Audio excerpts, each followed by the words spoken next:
যতক্ষণ পর্যন্ত যে 24টা বিশ্ববিদ্যালয় নিয়ে গুচ্ছ বহাল থাকার চূড়ান্ত আপডেট পাবো না, ততক্ষণ পর্যন্ত আমাদের কর্মসূচি চলমান থাকবে।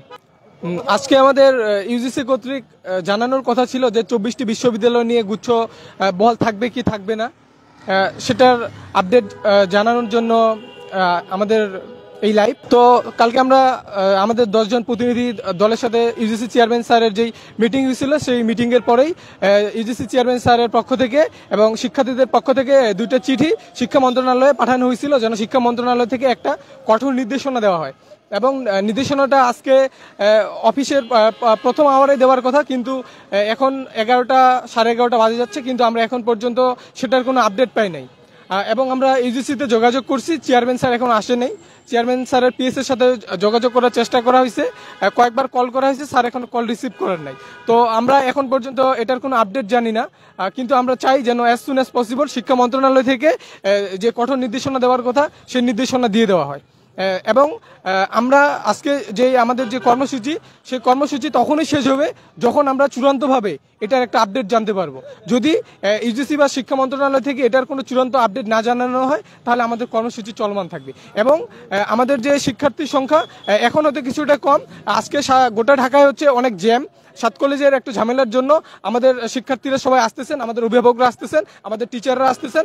আমরা এবং যতক্ষণ পর্যন্ত যে 24টা বিশ্ববিদ্যালয় নিয়ে গুচ্ছ বহাল থাকার চূড়ান্ত আপডেট পাবো না, ততক্ষণ পর্যন্ত আমাদের কর্মসূচি চলমান থাকবে। আচ্ছা হ্যাঁ, ভিতরে যে গিয়েছিলাম, আমি একজন সিকিউরিটি এজেন্সি নিয়ে কাজ করে ওনার সাথে কথা বলছি।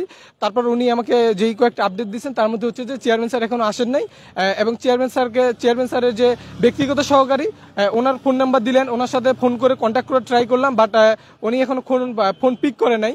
এবং তারপর আমি ওনার ডেস্কে গেছি এবং ওখানেও পাই নাই, উনি নাকি কোনো একটা মিটিংয়ে আছেন। তো স্যারের মিটিংটা শেষ হলেই আমরা এটার একটা আপডেট পাবো আশা করি। কালকের পরে আমাদেরকে এখানে ইউজিসি থেকেই বলা হয়েছে আসার জন্য। আমাদেরকে বলা হয়েছিল যে যেন আমাদের প্রতিনিধি যে 10 জন ছিলাম 10 জনে আসি, কিন্তু এটা তো সম্ভব না। আমরা আসলে আমাদের সাথে সবাই আসবে, সেই জন্য আমাদের যে সহপাঠী, বড় ভাই, ছোট ভাই সবাই আসছে, আমাদের টিচার ওনারাও আসছে।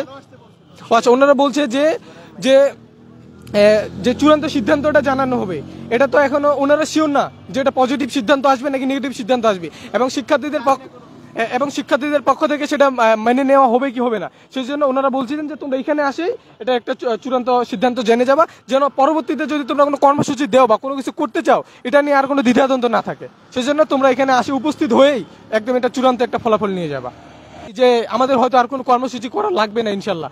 কারণ শিক্ষা মন্ত্রণালয়, ইউজিসি সবার পক্ষ থেকে যে সবাই যেহেতু অনেক বেশি আন্তরিক, এবং বিশ্ববিদ্যালয় ভিসি স্যারদের সাথে কথা হয়েছে, স্যারদের ওনারাও বিষয়টা বলছেন যে আচ্ছা এটা গুরুত্বের সাথে দেখা হবে।